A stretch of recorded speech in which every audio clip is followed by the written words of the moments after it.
अस्सलाम वालेकुम नाज़रीन, सरापर खिताब से मुखातिब है। ऐसा महसूस हो रहा है कि पाकिस्तान एक लेबॉर्टरी है और इस लेबॉर्टरी के अंदर तजुर्बात पर तजुर्बात तजुर्बात पर तजुर्बात यहाँ पर पाकिस्तान में किए जा रहे हैं। हर दफा एक नया तजुर्बा, एक और नया तजुर्बा, एक और भानुमति का कुंभा बना दिया गया है। यानी वही सारे पुराने मिस्त्री लगाकर कोशिश की जा रही है कि नया घर बनेगा, नए तरीके से, नए डिजाइन से घर बनेगा, लेकिन मिस्त्री सारे वही पुराने हैं, सिर्फ कुर्सियां आगे पीछे हैं। एक इधर बैठेगा, दूसरा उधर बैठेगा, एक ये बोलेगा, दूसरा वो बोलेगा। यानी वही सारे एक्टर हैं, सिर्फ स्क्रिप्ट में यह बदला है कि किसका किरदार क्या होगा और किसका किरदार क्या नहीं होगा। अजीब व गरीब किस्म का एक और पीडीएम 2 की शक्ल सामने आई है, लेकिन ये और ज्यादा भयानक शक्ल है, और ज्यादा खौफनाक शक्ल है, जो कि हुकूमत बनाने की बाकायदा कोशिश पाकिस्तान में की जानी है।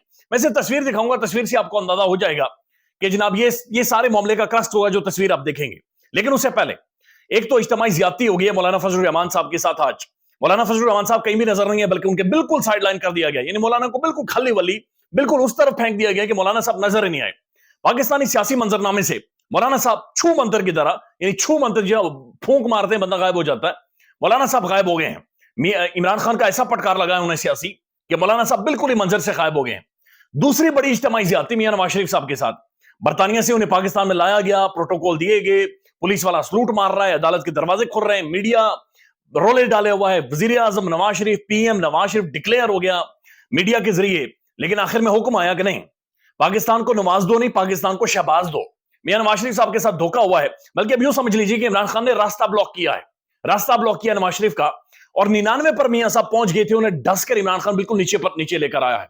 यह बड़ी एक खौफनाक किस्म का, एक जिल्लत अमेज अंजाम मियां नवाज शरीफ की सियासत का हुआ है कि जहां पर उनके ऊपर हमेशा बतौर वजीर आजम उन्हें करप्शन के इल्जाम में उन्हें निकाला गया।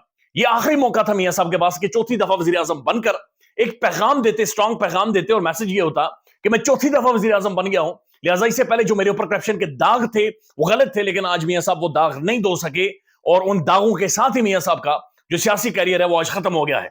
मियां नवाज शरीफ साहब की सियासत बिल्कुल खत्म होकर रह गई है, और बाकायदा से नून लीग ने उसका ऐलान कर दिया गया है। और ये ऐलान बाकायदा क्रेडिट दिया है इमरान खान साहब को, और ये किसने क्रेडिट दिया वो आपको बताते हैं नून लीग के अपने साफी हैं। वो ये कह रहे हैं कि इमरान खान ब्लॉक कर गया नवाज शरीफ को, इमरान खान बिल्कुल नवाज शरीफ को साइड लाइन कर गया, और मियां साहब का जो ख्वाब था, जो दिखाकर उन्हें पाकिस्तान के अंदर लाया गया था, वो सब चीजें छीन ली गई हैं। मियां साहब के साथ धोखा भी हुआ है, और मियां साहब को उधर ही जाकर रखा गया कि जनाब ये आपकी जगह, इधर जाकर बैठे। लिहाजा एयरपोर्ट के ऊपर आपने नजर रखनी है, मियां साहब अब खिसकेंगे, बिल्कुल खिसकेंगे, और मियां साहब किसी भी दो टाइम मुल्क से बाहर जा सकते हैं। लेकिन उससे पहले ये तस्वीर देखें, इस तस्वीर को गौर से देखें और अपना मुंह नोचें, सर दीवार के साथ टकरे मारे। यह तस्वीर है पाकिस्तान के अंदर 60 से 70% नौजवानों के लीडर्स की। 60 से 70% पाकिस्तान के पढ़े लिखे नौजवान जो इंतजार कर रहे हैं कि एक नई जॉब मार्केट खुलेगी, एक नया दौर पाकिस्तान के अंदर शुरू होगा, एक नई डिबेट शुरू होगी। उनके ये लीडर्स हैं, ये उनकी रहनुमाई करेंगे, ये उनके ऊपर हुकूमत करेंगे। ये तस्वीर देखें, ये तस्वीर बोलती है, ये तस्वीर चीख रही है, ये तस्वीर आपको पैगाम दे रही है। अगर आपको ठीक से नहीं समझ आ रहा तो मैं आपको आवाज भी सुनवा सकता हूं, मैं आपको बल्कि आवाज आपको सुनवा देता हूं, आप खुद ही अंदाजा लगा लें। ये आपको लीड करेंगे, पहले आवाज सुन लें। मैं आपको बताता हूँ, मैं नोट कर रहा हूँ, जो इकोनॉमिक एजेंडा है ना, वो इस टाइम नंबर 1 होनी चाहिए, प्रायोरिटी।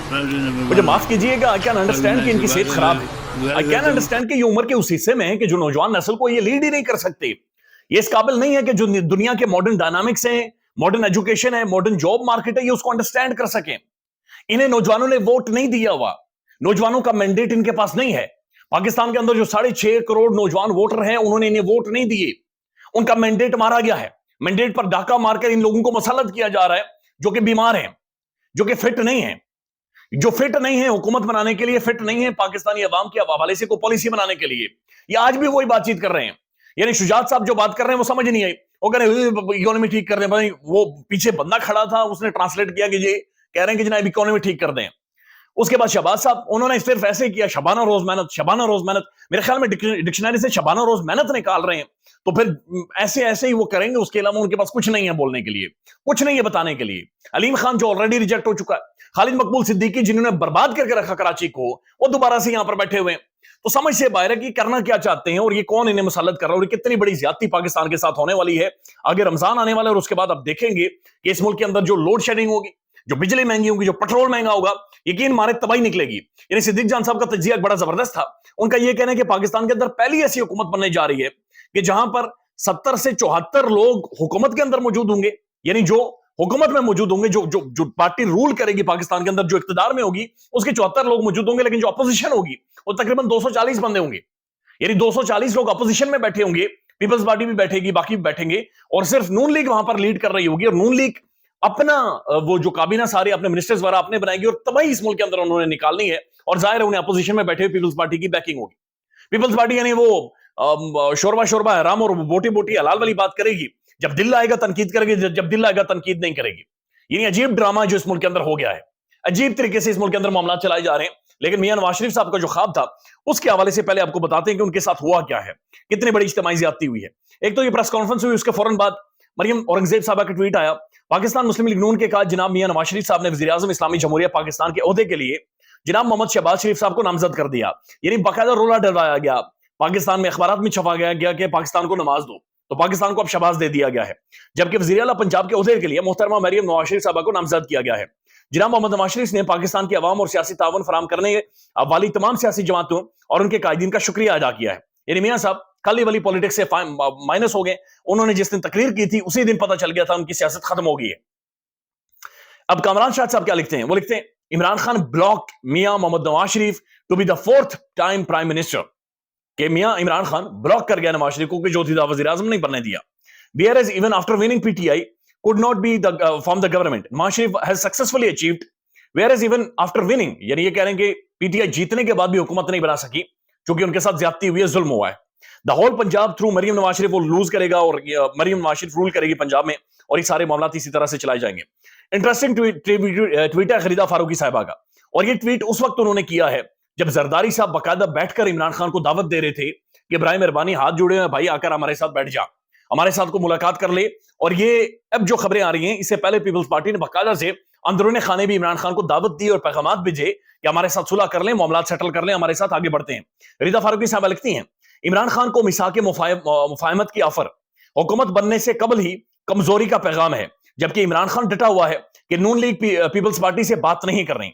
कमजोरी खौफ की अलामत, टाइमिंग अहम होती है, यहां इमरान खान की दाद बनती है। यानी जहां पर इमरान खान ने जेल से होकर वाज़ेह पैगाम भेजा के बाहर जाकर ये कह दें कि किसी भी तौर पर पीपल्स पार्टी, नून लीग और एमक्यूएम के साथ कोई इत्तेहाद नहीं है, अपोजिशन बेंचेस में बैठेंगे, मैंडेट लेंगे, अवाम के ऊपर यकीन है दोबारा से मजबूती से वापस आएंगे और अपनी सीटें रिक्लेम करेंगे। लेकिन जरदारी साहब बैठकर ये करेंगे खान साहब बराए मेहरबानी आए और हमारे साथ आकर बैठे। तो ये वो बड़ी खौफनाक ज्यादती इस अवाम के साथ की जा रही है कि इन हुक्मरानों को दोबारा से मुसल्लत किया जा रहा है। अब होगा क्या, जाहिर है प्राइम मिनिस्टर अभी तक जो महसूस हो रहा है नून लीग का होगा, और पंजाब भी नून लीग का होगा, वजारतें सारी नून लीग के पास होंगी, लेकिन आईनी सारे ओहदे पीपल्स पार्टी के पास होंगे, यानी गवर्नर सारे उनके होंगे। उसके बाद चेयरमैन सेनेट हो गया, कौमी असेंबली का स्पीकर हो गया, डिप्टी स्पीकर हो गया, वो पीपल्स पार्टी के पास होगा, सदर पीपल्स पार्टी का होगा। यानी पीपल्स पार्टी ऊपर बैठकर आईनी सारे ओहदे एंजॉय करेगी। गालम ग्लोच और जो चित्रोल होगा नून लीग का होगा, लेकिन नून लीग को गिरने नहीं देगी या सहूलतकारी करती रहेगी on and off Peoples Party opposition में बैठकर। तो अजीब और गरीब सा फार्मूला है जो पाकिस्तानियों के ऊपर जबरदस्ती एक लेबोरेटरी बनाकर लेबोरेटरी के अंदर पाकिस्तानियों को डाला गया है। जरदारी साहब क्या कहते हैं, जरदारी साहब कहते हैं हमने मिल बैठकर हुकूमत बनाने का फैसला किया है और हम सब ये चाहते हैं कि एक रिकॉन्सिलिएशन हो, यानी रिकॉन्सिलिएशन हो, यानी सब मिलकर बैठकर फैसला करें और मामलात को सेटल करें। अब रिकॉन्सिलिएशन में उन्होंने क्या कहा, और जरदारी साहब ये कहते हैं कि हम चाहते हैं कि पीटीआई भी हमारे साथ शामिल हो, वो भी आ जाए, हम सब मिल बैठकर बात करें, और हम सब चाहते हैं कि सब मिलकर एक दफा रिकॉन्साइल करें और आगे बढ़े। अब आप किस तरह से रिकॉन्सिलिएशन पीटीआई के साथ कर सकते हैं? उनका मैंडेट मारकर, उनकी सीटें मारकर, उनका वोटर छीनकर, उनसे पार्टी सिंबल छीनकर, उनकी दुर्गत बनाकर, उनकी चमड़ी उधेड़कर, उनकी तबाही मचाकर, पाकिस्तानी अवाम की तबाही मचाकर आप चाह रहे हैं कि आप जो खीर बनाने जा रहे हैं उसके साथ आकर बैठकर वो उस खीर को लेजिटिमेट करार दे। यानी सारे पॉलिटिकल प्रोसेस में अगर कोई बंदा उसूल पर खड़ा हुआ तो वो सिर्फ इमरान खान है। जरदारी साहब चाह रहे नहीं है वो भी इसी खीर के अंदर, इसी देग के अंदर छलांग लगा दे, वो भी इसी देग के अंदर आ जाए ताकि सब एक ही चट्टे बट्टे हो जाए और ये बात इसी तरह से आगे बढ़े, क्योंकि इनका मकसद सिर्फ वजारतें हैं। मियां साहब का मकसद चौथी दफा वजीर आजम बनना था, कोई उन्हें ताल्लुक नहीं है। यानी ये मौजूदा दौर के जो मॉडर्न इकोनॉमिक क्राइसिस हैं उन्हें अंडरस्टैंड ही नहीं कर सकते, ये मॉडर्न इकोनॉमिक डायनामिक से वाकिफ ही नहीं है, इनकी कैपेसिटी ही नहीं है कि यहां से आगे मूव इकोनॉमिकली मुल्क को करवा सकें। उसके बाद जरदारी साहब कहते हैं कि जनाब हमारा एक इकोनॉमिक एजेंडा होना चाहिए, एक डिफेंस एजेंडा होना चाहिए, और इसी तरह से हम आगे बढ़ सकते हैं। ये बहुत जरूरी है कि हम सारे मिलकर बैठें। हमारी एक इलेक्शनरिंग मुखालफत है, नजरियाती मुखालफत नहीं है। अब बिलावल भुट्टो जरदारी ये कहते रहे कि ये शेर आपका खून पिएगा। بلاول بھٹو زرداری صاحب یہ کہتے رہے کہ ملک کے اندر جو مار دھاڑ ہوئی، ملک کے اندر جو مہنگائی، اس کا ذمہ دار صرف شہباز شریف ہے. آج بلاول یہ کہہ رہا ہے کہ میں انہیں ووٹ دوں گا. بلاول یہ کہہ رہا ہے کہ جس نے آپ کے ساتھ پہلے زیادتی کی ہے دوبارہ زیادتی کرنے آ رہا ہے، لیکن میں اس دفعہ اسے بیک کروں گا، میں اسے سپورٹ کروں گا تاکہ دوبارہ آپ کے ساتھ اٹھ کر زیادتی کرے. ظلم ہے جو ہو رہا ہے لیکن چلے گا نہیں. یہ حکومت چل نہیں سکتی، یہ سال بڑی مشکل سے نکالے گی، چونکہ اس حکومت کے آنے کا مقصد یہ ہے کہ لوٹو پھوٹو اور کھچ کھچ کو، یعنی لوٹو اور یہاں سے مال بنا کر نکلو. بالا خیال رکھیے گا، پاکستان پر اللہ تعالیٰ رحم کرے. اللہ حافظ.